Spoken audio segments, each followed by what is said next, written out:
2011 sampai 2015 kita problem yang terbentuk, kemudian 2015 sampai 2024 kemarin dengan bertemu dengan teman-teman Tuhanan. Sekarang ini 2025 kita menjadi kembali 2009. Jadi kita punya visi, kalau kita pakai dengan visi politik, di visi ini masih rancangan dari undang-undang, karena saat ini kita masih kabinet baru sedang merancang bagaimana kita mewujudkan visi dengan berkelanjutan dan dari sebuah kepentingan untuk bersaingan dan bagaimana harapan pembangunan yang berkelanjutan. Hanya apa kalau kita bicara ketiga visi ini sebenarnya ini semuanya ada aparat pemerintah ya. Makanya walaupun isu lingkungan hidup dan kerusakan perubahan itu di misi pertama yang menjadi adaptif, bagaimana kita tadi sampaikan oleh Pak Sekdes, kita punya dampak perubahan iklim yang sedang terjadi. Bagaimana kita mencapai lingkungan hidup adaptif, bagaimana kita mengantisipasi perubahan iklim, tapi kita juga bagaimana nantinya perubahan ini juga menjawab tantangan ekonomi itu yang berbasis lingkungan. Termasuk juga bagaimana tata kelola pembangunan yang disampaikan. Karena kalau ekonomi dilakukan juga bisa dicapai. Jadi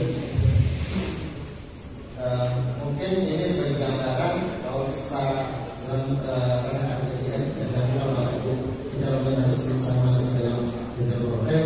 Sekarang dengan kita kalau kita bicara tentang kejadian ini, kita bicara bagaimana melakukan pendekatan entah itu bisa dan laut tadi ini mana dari proses nasional ke-8, bagaimana kita pendekatan dan air, kita pendekatan dengan pertanian, terkait dengan kesehatan dan bagaimana kita menunjukkan pembangunan hutan. Jadi ini yang diharapkan kita dalam usul perubahan itu juga punya 3 target utama. Ketahanan ekonomi, sumber daya, ketahanan sosial dan sumber kehidupan, dan ketahanan terkait dengan ekosistem. Jadi nanti ketika kita bicara problem, sebenarnya kita berusaha mencapai 3 ketahanan ini yang berbeda dari beberapa bidang, termasuk ketahanan air, ketahanan pangan, ketahanan energi, kesehatan. Karena kita sedang dalam perubahan iklim ini sudah mencapai banyak risiko. Mungkin kalau di Depok sendiri yang Bapak Ibu rasakan kejadian yang terkait itu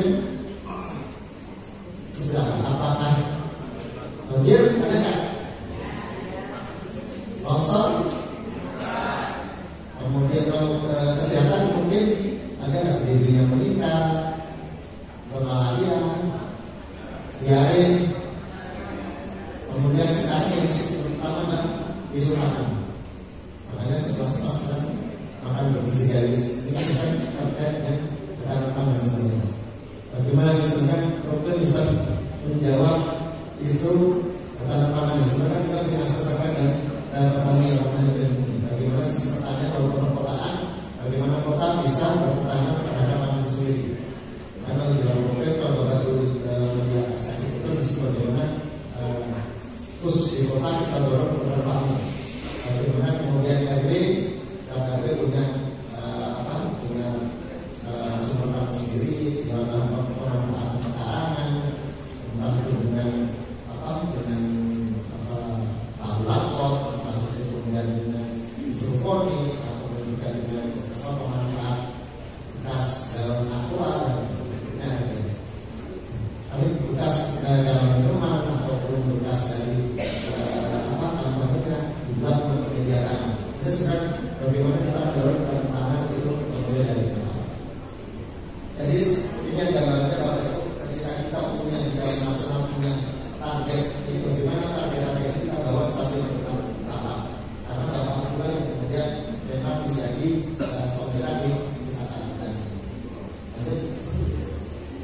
Ini Bapak Ibu bagaimana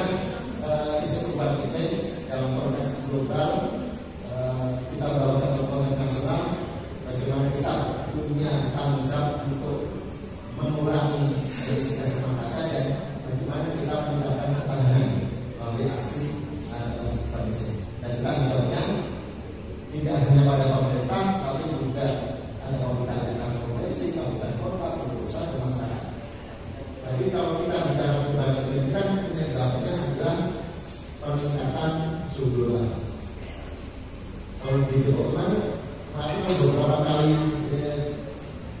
data suhu itu yang ramai biasanya kemarin Tangerang Selatan ya, kalau Bapak baca media, dari suhunya Tangerang Selatan suhunya di nasional, mungkin di Depok karena yang antara Bogor sama Jakarta mungkin lebih tinggi. Rata-rata suhu di sini berapa Bapak? Paling tinggi 32. Enggak terlalu maksa. Jadi isu perubahan ini kan sebenarnya bagaimana kita mencegah kenaikan suhu, karena dari kenaikan suhu tadi menyebabkan perubahan terjadi. Jadi kalau kita kembali langsung ini bawah, ya. Ini sebelum kita masuk ke problem, jadi Bapak Ibu ketika kita mencoba membangun problem di 2011 ketika itu mungkin isu perubahan itu belum banyak dipakai oleh teman-teman. Tapi ketika itu kemudian ada konferensi perubahan itu tahun 2013 kembali yang kemudian ramai di Indonesia bahwa perubahan itu harus kita menjadikan prioritas. Kenapa? Ketika kenaikan suhu tadi terjadi, kita berbeda. Jadi dalam persetujuan Paris dan kemudian kita ratifikasi menjadi undang-undang dasar 2015, yakni bahwa kita punya tanggung jawab untuk mengurangi atau menjaga kenaikan suhu di atas 2 derajat. Jadi kalau di rata-rata nanti 35 atau di tambah 2 derajat 34, mungkin kalau bagi kita nggak masalah ya, kita pakai AC. Tapi kalau kita di luar mungkin dengan kenaikan suhu itu kita bicara ekosistem, kita bicara terkait dengan teman-teman yang petani, kemudian mungkin teman-teman yang dia di nelayan, ketika kenaikan suhu itu di atas 2 derajat dampaknya cukup besar. Jadi kalau kenaikan suhu atmosfer tadi, sumber kenaikan suhu kan sebenarnya dari mana Bu? Kenaikan suhu dari sumbernya. Jadi bahan bakar fosil, dari pupuk kimia, dari sampah, kemudian dari kotoran ternak. Jadi kotoran ternak kalau tidak diolah kan menjadi gas metan. Metan ini dengan CO2 dan N2O. Jadi kalau terpapar ke atmosfer, dia tinggal dalam atmosfer, radiasi matahari tidak bisa keluar. Panasnya terjebak di dalam bawah atmosfer bumi, sehingga suhu kita tambah tinggi. Ibaratnya ketika kita masuk ruangan ini, ketika masih sekolah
1900-an. Ketika revolusi industri terjadi, ada yang terjadi adalah di Eropa, Amerika, tapi dampaknya adalah globalisasi ini. Sehingga bagaimana kita mengurangi jangan sampai kita ada tambahan emisi yang menjadi penyebab substansi yang dirumuskan dalam perjanjian Paris tadi. Kita harus bisa mencegah sampai 2100 kita jadi menangkan di atas 2 derajat, bahkan kalau bisa 1,5 derajat. Jadi kita Bapak Ibu rekomendasi kepada apa? Pemerintah mendorong keterlibatan masyarakat, pemangku kepentingan, pemangku kepentingan ada perusahaan, dan ada kemudian penjarian, dan itu semuanya terlibat dalam tentang batas. Dan kita pemerintah juga memberikan pengakuan. Pengakuannya ini kita butuhkan dalam bentuk ada sertifikat, ada sertifikat profi. Ini bagian dari pengakuan pemerintah bahwa masyarakat melakukan aksi dan verifikasi kembali. Ini sebagai pengakuan. Jadi kalau selama ini dibilang problem itu Bapak Ibu problem kayak lomba. Sebenarnya prosesnya bagaimana kita memberikan pengakuan. Karena kenapa? Ketika kita baru problem pertama kali ini sebenarnya kita sadar. Ketika ada dampak perubahan ide, kita melakukan adaptasi, migrasi biaya yang diperlukan mahal. Kemudian kita lakukan masalah melakukan aksi baik di situ. Teman-teman mungkin untuk mencegah banjir di Polri, semua sampah, mengelola mengolah sampah. Ini yang kita lihat ternyata masyarakat sudah melakukan aksi itu. Sehingga ini adalah beban pemerintah yang biayanya besar ternyata sudah dibuat masyarakat melalui swadaya tadi. Sehingga ada kabupaten kota mengimplementasikan. Kita juga memberikan pengetahuan dan pendukung. Ini sekarang tadi Kota Depok memberikan lokasi penganggaran 100 juta per bulan. Artinya nggak ada komitmen dari pemerintah daerah dalam melaksanakan program. Artinya pemerintah daerah punya visi yang sama untuk bagaimana kita membangun tarif pribadi, melakukan aksi atau sertifikasi memberikan penganggaran, melakukan penganggaran, termasuk sosialisasi bagian dari pemerintah daerah dalam mendukung pelaksanaan. Kemudian ada pengakuan dan pendukung. Kalau mungkin di sini ada perusahaan yang mendukung, memberikan support, maka mereka bisa mendapatkan sebagai pendukung di beberapa lokasi. Kemudian ini sebagai branding juga buat perusahaan. Kayak pengalaman kami di Sumatera Selatan itu salah satu perusahaan pertama yang membina lokasi program, kemudian dibawa hasilnya itu ke konteks pengadilan termasuk dan pertanian. Kemudian dia menjadi salah satu perusahaan skala menengah kecil ya, sebagai perusahaan yang memang dia komitmen terhadap perubahan. Jadi ini juga menjadi branding dari perusahaan sehingga kita harus memberikan apresiasi terhadap pendukung. Harapannya pendukung tadi juga bukan berkontribusi dalam sosialisasi keuangan. Jadi tidak hanya pemerintah, tapi juga bagaimana kita dalam peran dari teman-teman dari perusahaan, yayasan. Ini yang kita lakukan. Jadi dalam program tadi aktivitas ada 2, program sudah sama baca dan kita akan alasan. Nanti detailnya Pak punya. Ini Pak. Lanjut aja. Jadi utamanya adalah ada kegiatan aksi mitigasinya, ada kelembagaan. Dan kelembagaannya ini sebenarnya kalau diminta RB atau kurang silakan macam-macam. Ada yang memang membentuk problem problem, ada juga yang menggunakan PPKN, ada juga yang menggunakan bank sampah. Yang penting lembaga itu bisa mengkoordinasi aksi mitigasi. Jadi dia harus bisa mengkoordinir. Jadi kalau kita bicara bersama sebenarnya nggak cuma tidak cuma bersama sebenarnya. Dari pengalaman kami ketika melihat teman-teman sampah di Depok ini susah. TPA-nya ada masalah. Masalah TPA-nya di Depok beberapa lokasi TPA-nya ditutup sama KLR. Karena ketika kemudian dari bangsa ini kita bicara di problem itu kan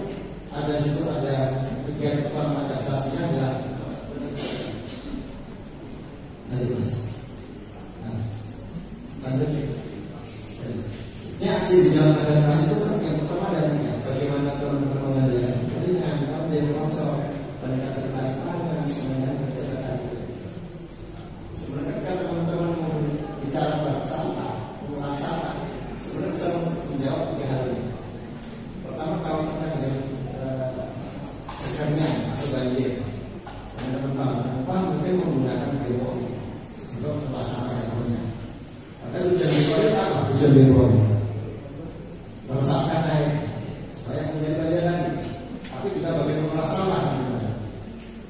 Kemudian ketika kita gunakan hasil pengolahan sampahnya jadi pupuk organik, dia akan terkait dengan tanaman. Supaya tanaman yang bisa diwujudkan, yang mereka berpenjaga terkait dengan isu stunting, banyak juga lagi disorot juga kan. Bagaimana kita terwujud di rumah tangga, di RW, di kota, maka sebenarnya isu-isu pembangunan tadi bisa diselesaikan. Entah itu stunting, isu banjir, isu sampah, ini bisa diselesaikan di tingkat apa. Harapan program seperti bagaimana isu-isu yang di tingkat apa tadi bisa diselesaikan dengan aksi-aksi adaptasi mitigasi lingkungan. Mungkin kalau perubahan itu bicaranya jangka panjang sebenarnya. Tapi ketika manfaatnya bisa didapatkan sekarang, itu bisa menjawab program-program yang saat ini menjadi misi-misi pemerintah. Kemudian terkait dengan mitigasi dan pengelolaan sampah, dengan badan cair, sistem bapak ibu mungkin sebagian besar sudah punya pipa atau septic tank atau komunal, atau kalau kemudian bisa dimana-mana. Karena septic tank kan sudah mengisi dari kotoran, sehingga kalau sudah mungkin ada yang yang itu secara rumah tangga mungkin agak susah, tetapi kalau levelnya mungkin ada kita yang satu ulang satu RW punya sertifikat yang jadi satu, maka bisa dilengkapi dengan metal kaca yang kemudian bisa digunakan sebagai biogas. Yang kita tahu bagaimana penggunaan limbah terbarukan kita terkait dengan pengelolaan limbah cairnya. Kemudian bagaimana budidaya rendah emisi. Kalau di sini mungkin masalah kegiatan pertanian, bagaimana teman-teman mengurangi penggunaan pupuk kimia dan organik, kemudian bagaimana meningkatkan konvergasi, dan itu tidak harus punya yang cukup luas. Bisa jadi tadi kalau orangnya sedikit mungkin dengan lapor atau dengan mungkin pendekatan kita pun bisa bercakap bagaimana acara ini sebenarnya masuk dari kalau kebakaran bahan yang mungkin tidak ada, tapi mungkin yang banyak itu kebakaran sampah. Kebakaran sampah nanti akan masuk di tempat sampah sebenarnya. Ini yang kita lihat kalau di sini mungkin ada lantai membakar akan menjadi masuk bagian dari upaya pencegahan dari kebakaran. Dan tidak kalah penting adalah terkait dengan kelembagaan. Ini di program ini sebenarnya kuncinya di kelembagaan. Aksi adaptasi mitigasi itu tidak merupakan banyak di sungai. Kenapa? Adaptasi mitigasi lebih banyak menjawab persoalan. Jadi kalau Bapak Ibu sudah melakukan aksi-aksi menjawab persoalan yang ada di Bapak Ibu, sebenarnya aksi adaptasi mitigasi sudah ada. Dan sangat progres sebenarnya tidak harus semua aksi ini ada, tetapi aksi tersebut menjawab dari permasalahan tadi. Misalnya kalau di situ Bapak Ibu masalahnya banjir, yang Bapak Ibu yang diselesaikan masalah banjirnya, nggak usah sampai longsor, kalau nggak ada longsor. Kalau di situ ada keringnya, ya itu isu kering yang diselesaikan. Jadi mungkin ada sampai wilayah yang mungkin sumber airnya susah. Bagaimana masalah yang bisa teratasi? Apakah dengan menggunakan pipanisasi atau dengan pemanfaatan air hujan, atau kemudian dengan menggunakan sumber air atau sumber bawah tanah. Silakan bagaimana aksi-aksi ini menjawab persoalan yang ada di lokasi Bapak Ibu. Jadi di dalam program utamanya itu bagaimana kelembagaan terwujud. Kenapa? Kita lebih banyak mendorong bagaimana aksi tersebut sustain berkelanjutan. Aksi-aksi yang ada mungkin ketika dibangun di LHK itu memberikan bantuan senjata sampah. Tapi kalau organisasi nggak jalan ya senjatanya ya aturan yang ada di mana? Bagaimana ini organisasi menjadi bangun? Ada kelembagaannya, kemudian mungkin perasaan struktur yang sumber eksternal tadi sudah ada dari masyarakat. Tapi ketika partisipasi masyarakatnya tidak ada,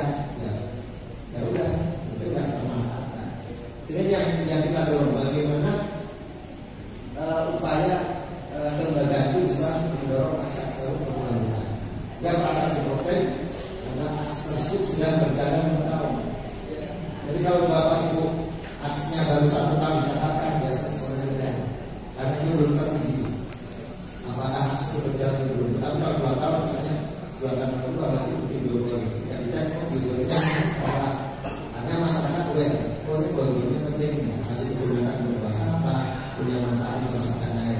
Yang di program rasanya tadi aksi-aksi tersebut sudah berjalan 2 tahun. Tapi kalau bapak ibu isi nanti sebelum 2 tahun diisikan biasanya hanya dulu, karena kita dari kota Kendal itu belum menjamin sustainabilitas.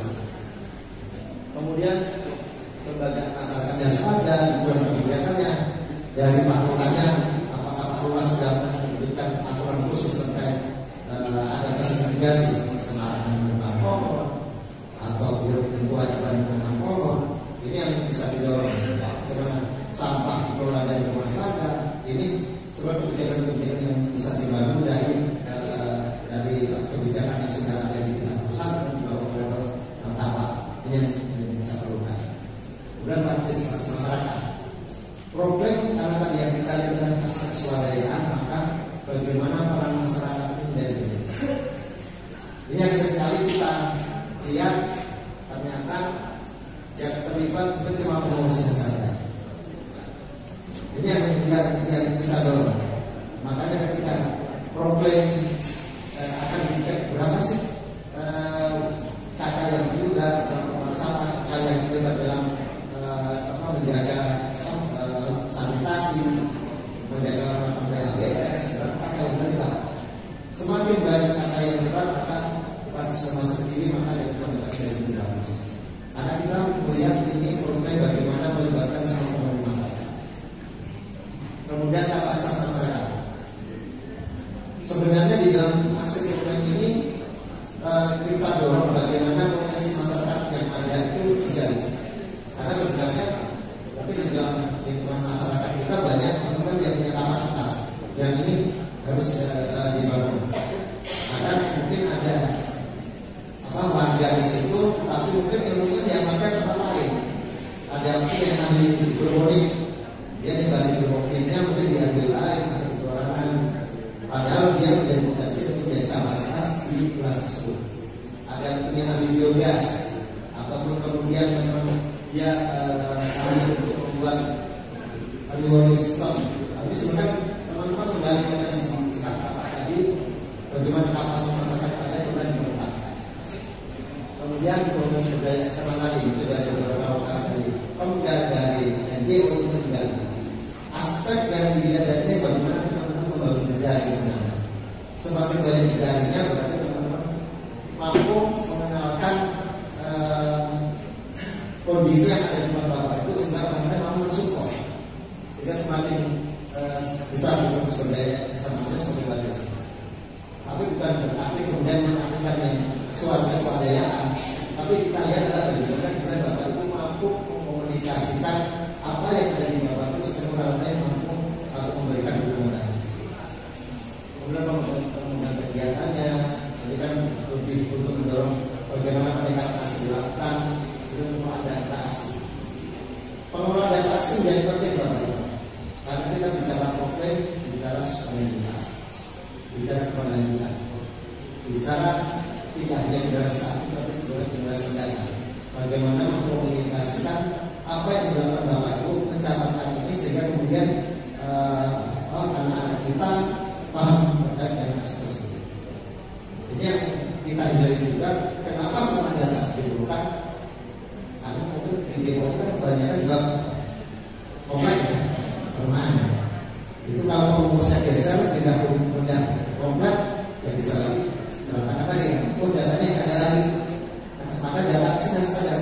Ketika bapak ibu mungkin pengurusnya pindah, ya kami bisa melanjutkan.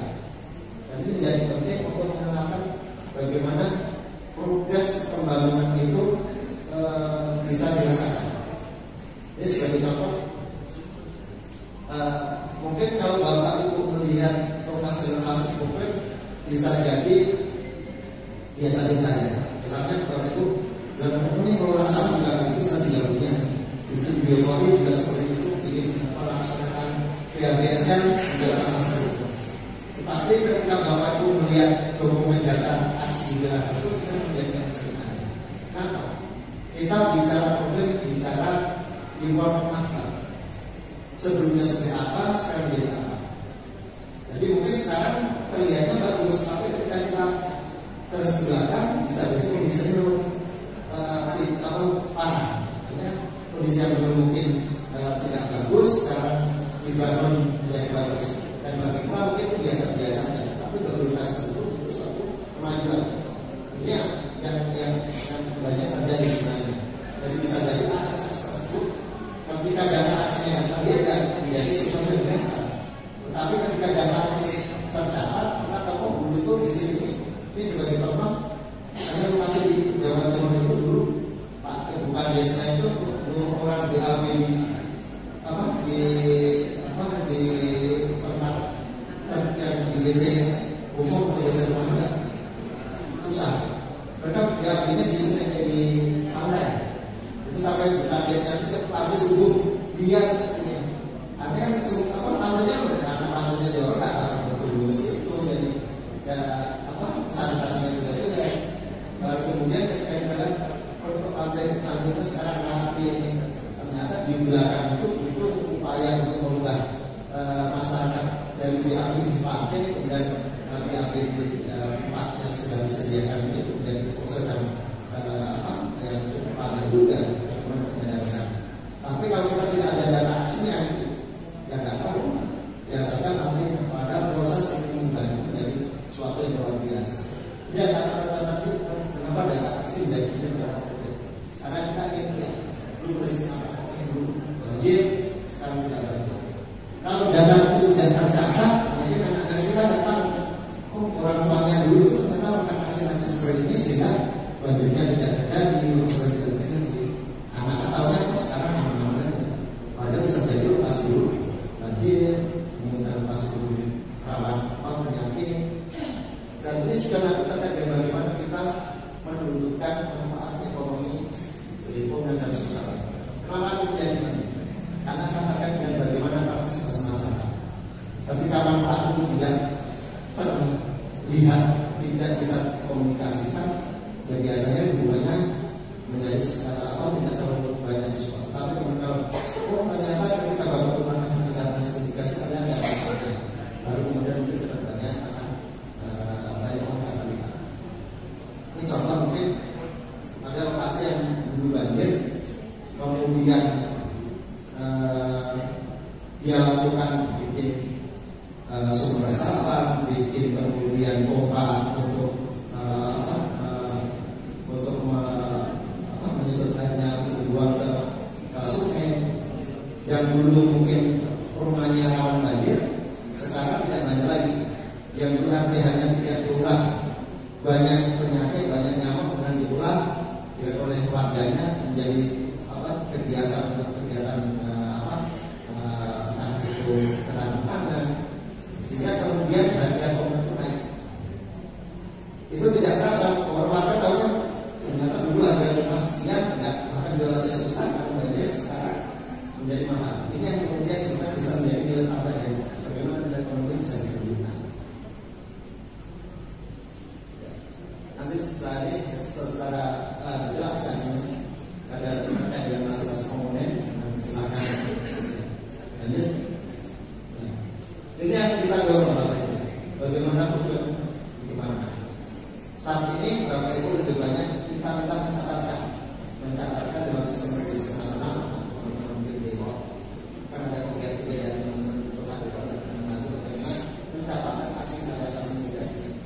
Tapi dalam sisi perencanaan sebenarnya, ketika Bapak Ibu mau membangun program, intinya adalah Bapak Ibu melakukan persiapan, mengidentifikasi apa yang terjadi. Apakah masalah banjir, perkawinan, ataupun masalah pangannya belum ketahanan pangannya bermasalah. Kemudian diidentifikasi apa masalah itu, ataupun memang sumber penghidupannya saat ini menjadi terancam berubah. Kalau tantangannya sebagai besar tani, ada mungkin disitu dari program ketika memang gangguan curah hujan berubah, gagal tanamnya meningkat, identifikasi dari sisi tadi kerentanannya, dampaknya apa yang bisa. Kemudian mengidentifikasi sumber emisinya, apakah sampah sudah diolah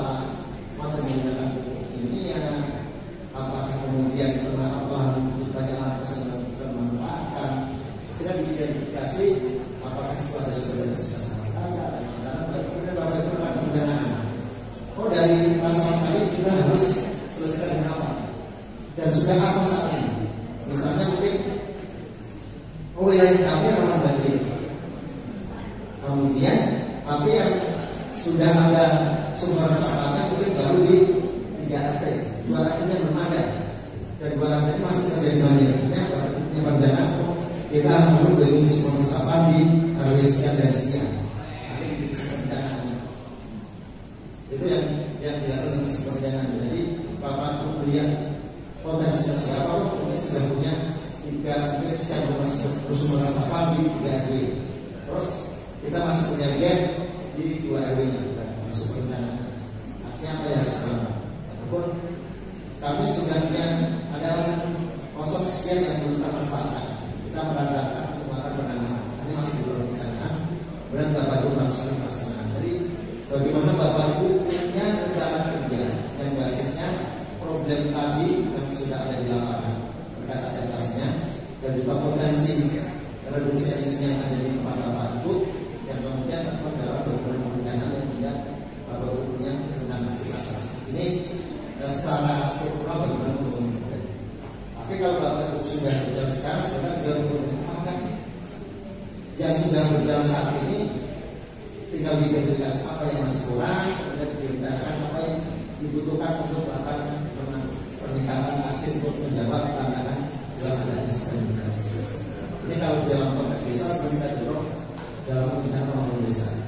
Karena kalau desa saat ini pembinaan desa punya mendorong desa bertetangga hidup.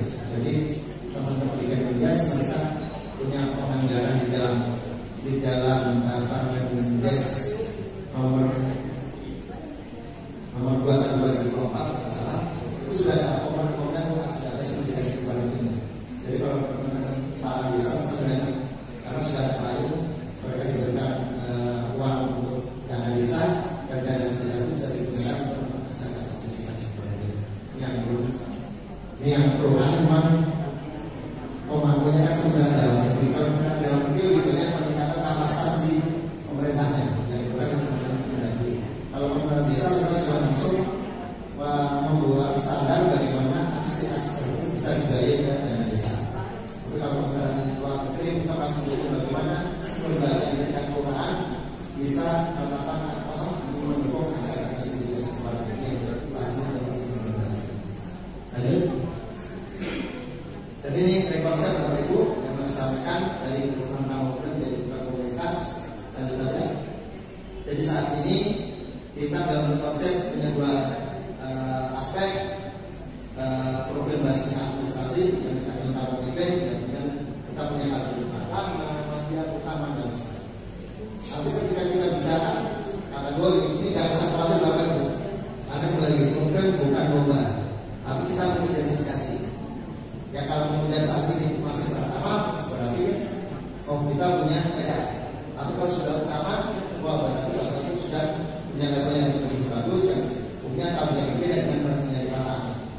Jadi kategori ini bukan dalam rangka membuat kemudian yang 1, 2 atau enggak, tapi untuk memetakan sebenarnya.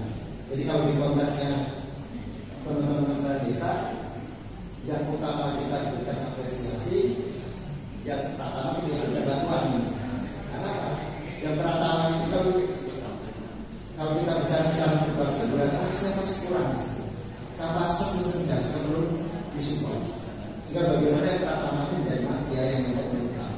Jadi bukan bagaimana kita dorong lokasi-lokasi yang masih masih awal-awal ini kita dorong menjadi pertama. Tetapi yang pertama bagaimana mengajak yang lainnya. Sehingga ketika kita bicara program Lestari di Depok kemarin sudah ada yang Lestari apa ya? Sudah. Itu mereka mengajak lokasi lainnya untuk bergabung. Kenapa menjadi Lestari ini penting? Karena kita bicara perubahan, kita bicara landscape. Jadi mungkin makanya mungkin bukan lupa tadi. Kita mungkin Bapak Ibu masuk sudah bagus sama terkelola. Tapi kalau RW sebelahnya sama tidak terkelola, kira-kira kalau ada BB nyamuknya kenapa dibuka? Nyamuknya kan nggak punya ada biasanya kan. Jika kita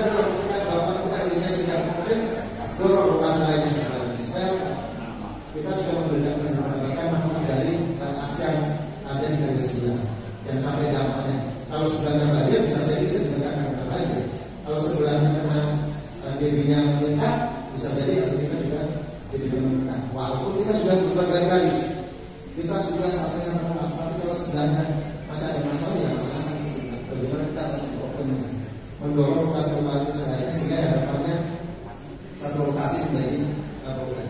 Kalau di Magelang Bapak Ibu itu sudah bicara kelurahan problem, kecamatan problem. Bagaimana mengumumkan problem di satu kelurahan, problem di satu kecamatan. Dan kalau di Madiun itu sudah sampai kita kenal orang problem.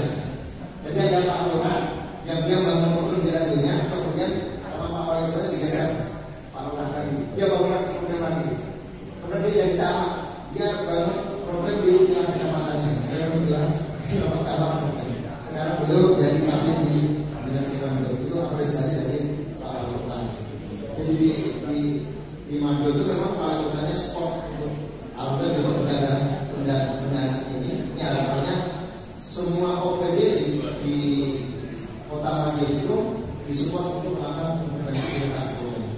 Kemarin kita juga akan mencoba di lokasi di Tahunan, dan ketika teman-teman dari tingkat apa melakukan diskusi, mereka punya kegiatan oh kamu turun A B C D. Kemudian ketika kemudian ternyata teman-teman OPD sebenarnya punya kegiatan yang sama, cuma tidak tahu semua di mana. Sehingga ini sebenarnya akan ketika teman-teman tingkat apa punya perencanaan, kemudian OPD-nya tugas-tugasnya dia tidak program, itu akan bisa mendukung dengan apa yang dilakukan tadi. Yang kedua bagaimana problem yang menjadi apa? Karena mungkin dinas tidak semuanya paham lokasi-lokasi masalah apa. Sehingga ketika teman-teman punya informasi seperti apa, ini yang kemudian bisa disambung atau ditangkap oleh teman-teman OPD. Ini kejadian teman yang terlalu di tahunan itu kampung apa yang dibutuhkan masyarakat itu apa yang dibutuhkan seperti itu. Kemudian PLT komunitas ini yang kita dorong, karena problem tidak hanya kita melihat administrasinya, tapi juga bagaimana proses terlibat, entah itu komunitas sekolah, kemudian bangsa.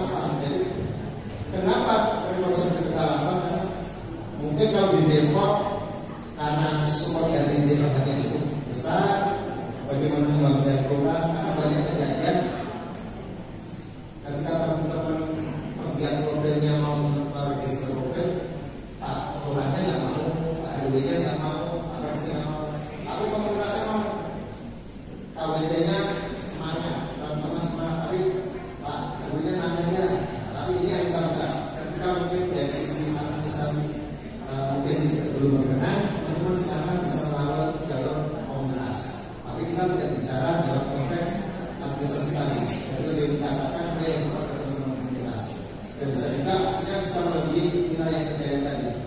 Hal yang kemudian dia lintas, bisa bawa sampah, dia bisa lintas, kan dia bisa lintas kurang, dia kita berbasis komunitas.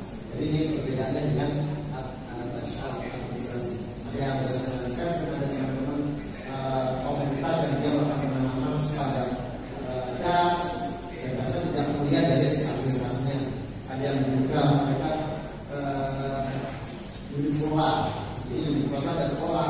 Karena kita tahu karena teman-teman ambil yang besok dalam teman-teman sekolah kita dorong bagaimana sekolah juga punya peran dalam adaptasi dan integrasi keluarga. Karena bisa jadi di sekolah di RW Bapak itu, dua Bapak itu ada sekolah. Ya mungkin mas sekolahnya itu memang daerahnya rawan banjir. Ini bisa jadi di sini. Ataupun ketika bikin kita membuat sekolah sama di RW tersebut, ternyata lokasi pas di sekolah.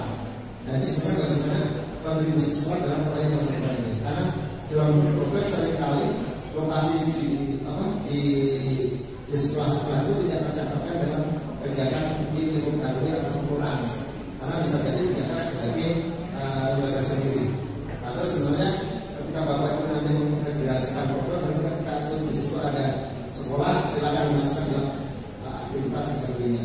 Di situ mungkin ada rumah sakit atau puskesmas, di situ juga bisa ada fasilitasi, silakan bisa dimasukkan dalam untuk harga pertukaran tadi sebagai hasil. Tapi ketika itu belum terjadi, ya kita silakan teman-teman komunitas bisa masukkan ke dalam komunitas. Karena saat ini Kementerian Kesehatan juga bergerak membangun namanya fasilitas berkelanjutan klinik. Bagaimana rumah sakit, puskesmas itu jangan sampai puskesmas banjir, ataupun ketika terjadi listrik mati, kemudian layanan terus ini yang kita bangun teman-teman kesehatan bagaimana fasilitas kesehatan juga berkelanjutan. Jadi tidak hanya bicara ketenagaan di tingkat RW, kelurahan, tapi bagaimana rumah sakit juga berkelanjutan. Ini yang didorong teman-teman kesehatan. Karena ketika isu baru terjadi, jangan sampai rumah sakit menjadi terganggu pelayanannya. Ini yang didorong. Jangan sampai ketika terjadi rumah sakitnya banjir, rumah sakitnya banjir, sehingga nggak bisa menolong pasien, malah pasiennya dikeluarkan dari rumah sakit. Ini yang dibangun teman-teman di Kementerian Kesehatan, bagaimana rumah sakit juga berkelanjutan. Jangan sampai itu obat-obatannya pasokannya terhambat, makanan buat pasien yang tidak bisa masuk karena ada gangguan-gangguan tadi yang dibangun Kementerian Kesehatan sebagai program berbasis bipolar. Lanjut. Ya, lanjut. Jadi Bapak Ibu, tadi program ini kita bangun dari pertama, yang sama sekali tujuan sebenarnya bagaimana kita menjadi budaya masyarakat. Makanya kita juga membangun program di tingkat sekolah tadi, karena tujuan program adalah bagaimana budaya masyarakat yang berkarya di sekolah kaca, bagaimana masyarakat itu juga memberdayakan iklim dan di sekolah mungkin kalau sekolahnya juga ya nanti harapannya mereka mungkin karena yang di sekolah kaca mungkin kalau jaraknya masih memadai ya tidak yang kita dorong bagaimana program menjadi budaya masyarakat. Jadi kita dorong dari kuantitas, kualitas, dan kontinuitas. Jadi saat ini mungkin kita banyak daftar sebanyak mungkin karena biar kita punya datanya. Tapi harapannya nanti kita dorong bagaimana kualitasnya. Kemarin saya mendapat pesan dari Pak Bukti, bagaimana kualitas itu menjawab problem yang sangat terjadi. Mungkin kalau Bukti bicara kesepakatan saya yang sudah berjalan, pemerintah memerlukan listrik yang cukup besar. Tapi bagaimana kendaraan itu dibangun dari petaka, kita perlu punya gambaran. Bagaimana tiap RW mungkin kalau saluran itu nggak perlu dari tempat lain, saluran itu dari fasilitas RW bisa dengan hidroponik yang bisa mencukupi kebutuhan saluran tersebut. Sehingga kita pergerakan komunitasnya tidak terlalu jauh. Kalau pergerakan yang tidak terlalu jauh sebenarnya kita akan menurunkan emisi. Nggak perlu bawa sayur dari Bandung ke Depok, tapi bagaimana warga sudah bisa mencukupi kebutuhan dari wilayahnya sendiri. Bagaimana kualitas kita berkuat kualitas, bagaimana aksi yang itu berjalan, bukan dari sisi pendanaannya, bukan dari sisi kapasitas. Dan kalau kita bicara komunitas, itu nanti bicara tentang bagaimana kelembagaan itu bisa berjalan terus, kendaraannya bisa sesuai. Jika kita dorong tadi bagaimana teman-teman program bisa secara keswadayaan bisa berjalan. Mungkin kalau bak sampah mungkin sekarang bisa dengan organisasi tentang sampahnya atau kemudian kegiatan-kegiatan yang bisa sifat secara ekonomi bisa berjalan bisa digunakan. Ada dengan ekonomi sosialnya ada besar itu yang saya ceritakan di Cimahi itu mereka mengolah sampah organik kemudian mereka bisa punya tanah yang cukup banyak sehingga lainnya bisa kerjasama sama dengan itu bukan RW. Kita punya kooperasinya itu mengumpulin sampah dari warga, tapi karena kurang dia ngambil dari pasar juga. Dia olah jadi mabur, maburnya berapa nilai, dia punya kontrak dengan pedagang yang makan sehingga dia suplai ke makan kooperasi itu. Dia kita bagaimana teman-teman dari RW punya produk bisa menjadi perusahaan ekonomi daerah. Lanjut aja. Ya. Mungkin langsung yang ini strategi yang masuk ke dalam. Lanjut aja.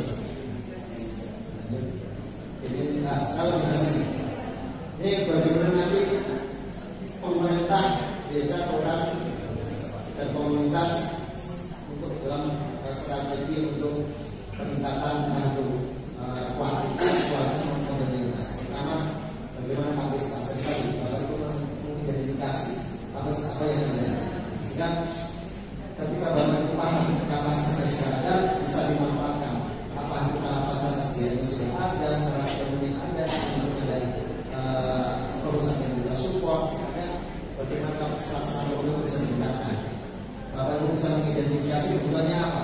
Maka di dalam masyarakat itu dalam sebagai kesempatan dalam pengelolaan register akan dilihat bahwa masih berapa apa sih. Ini sebenarnya untuk membuat sejarah gitu. Ketika nanti identifikasi kebutuhannya, maka mungkin ada teman-teman yang bisa support, maka di situ bisa ada koneksi di situ. Kemudian bagaimana kapasitas lembaganya, kapasitas pelaksananya dari peranannya, dari masyarakatnya, dan kapasitas lembaganya. Lembaganya mungkin sekarang masih 1-2, bagaimana 1-2 lembaganya didorong menjadi satu lembaga yang saling terkoneksi atau kombinasi. Karena mungkin sekarang ini mungkin di lingkup Bapak Ibu baru posyandunya itu baru persamanya. Bagaimana kapasitas lembaganya bisa terbangun?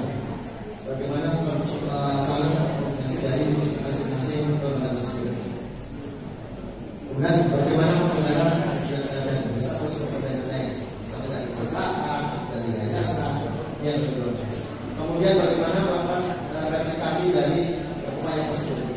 Di beberapa lokasi problem, terutama yang besar, mereka sudah melakukan aktivitas tidak hanya di RW-nya atau di kabupaten, bahkan mereka menyebarkan praktek-praktek ini ke berbagai pihak, bisa lintas kecamatan, bisa lintas kabupaten, dan ini yang kita dorong.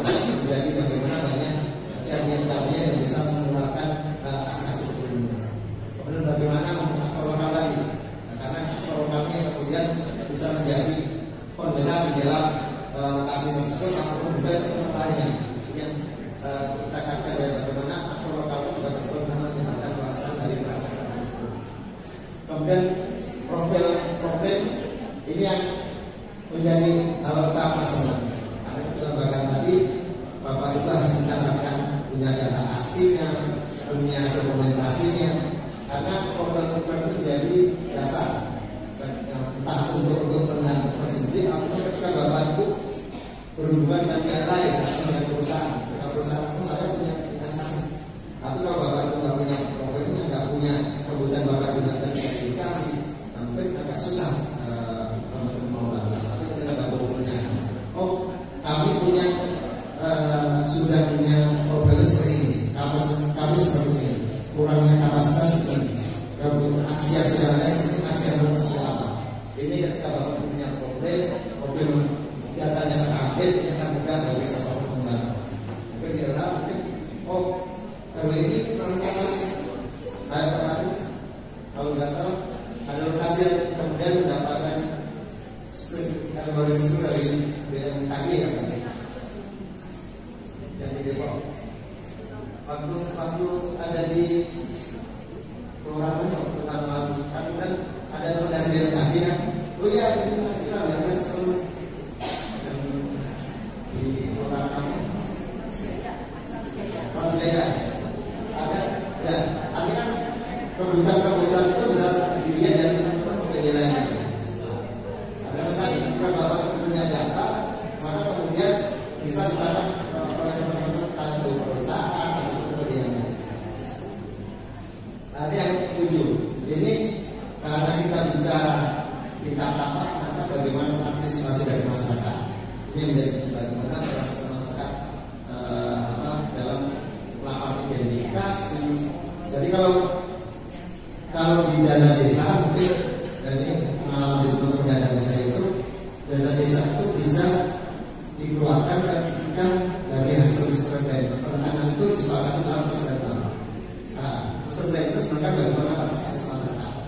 Nanti ketika teman-teman nanti mendapatkan pendanaan dari yang 100 juta ini, bagaimana itu bisa terwujud harus melalui mekanisme tadi. Bagaimana masyarakat mengidentifikasi kebutuhan sementara. Jadi tidak serta masyarakat yang penting. Jadi kalau di dalam dana desa, dana desa bisa dikeluarkan ketika melalui hasil musyawarah. Dan musyawarah itu melibatkan banyak pihak. Termasuk kemarin yang di Sulawesi itu ketika kalau bukan saya katakan ada teman itu, oh banyak anak-anak, ada kepala desa awal, banyak anak-anak orang jadi bagian dari masyarakat baru. Kita juga melibatkan bagaimana partisipasi itu sudah dilakukan di situ.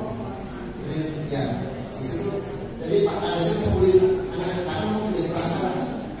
Jadi bagaimana anak sudah dilakukan dalam pendanaan. Dan yang bagaimana partisipasi dalam masyarakat itu dilakukan. 3 menit lagi ya Pak.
ibu yang pertama adalah kejujuran besar kata tangan nanti. Nah, ini yang bagaimana kita sinergi, bagaimana problem itu juga dibagi bagian dari aturan. Jadi beberapa lokasi kemudian karena dinilai dalam aturan dan problem dibangun oleh kabupaten kota karena dari perasaan dalam kabupaten. Jadi yang kita dorong bagaimana teman-teman bisa berkolaborasi dengan sinergi beberapa. Jadi nggak usah kalau di sini ada kegiatannya BNPB terkait dengan desa